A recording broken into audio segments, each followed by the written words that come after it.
ओम गणेशाय नमः।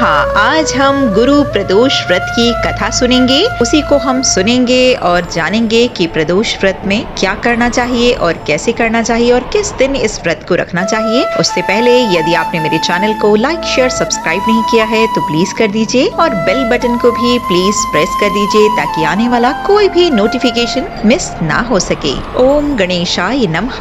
हिंदू धर्म शास्त्रों के अनुसार माह की त्रयोदशी तिथि में सायकाल को प्रदोष काल कहा जाता है।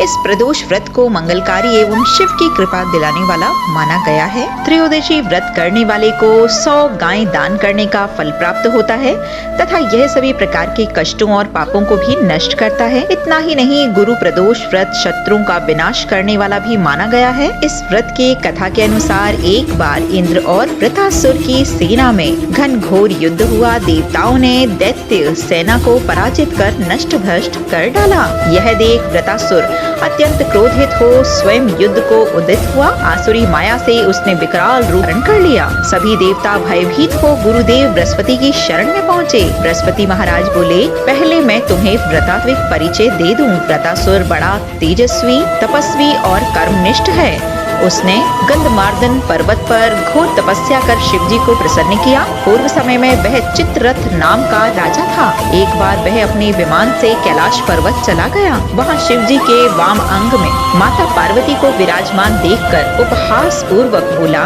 हे प्रभु, मोह माया में फंसे होने के कारण हम स्त्रियों के वशीभूत रहते हैं, किंतु देवलोक में ऐसा दृष्टिगोचर नहीं हुआ कि स्त्री आलिंगन बद्ध हो सभा में बैठे।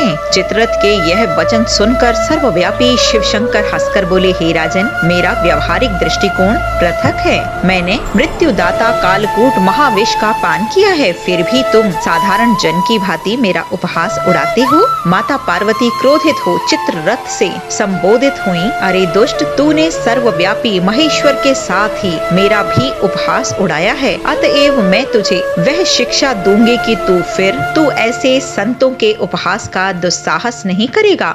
अब तू दैत्य स्वरूप धारण कर विमान से नीचे गिर। मैं तुझे शाप देती हूँ। जगदम्बा भवानी के अभिशाप से चित्ररथ राक्षस योनि को प्राप्त हुआ और त्वेष्ठा नामक ऋषि के श्रेष्ठ तप से उत्पन्न हो वृत्रासुर बना। गुरुदेव बृहस्पति आगे बोले, वृत्रासुर बाल्यकाल से ही शिव भक्त रहा है, अतः हे इंद्र, तुम बृहस्पति प्रदोष व्रत कर शंकर भगवान को प्रसन्न करो।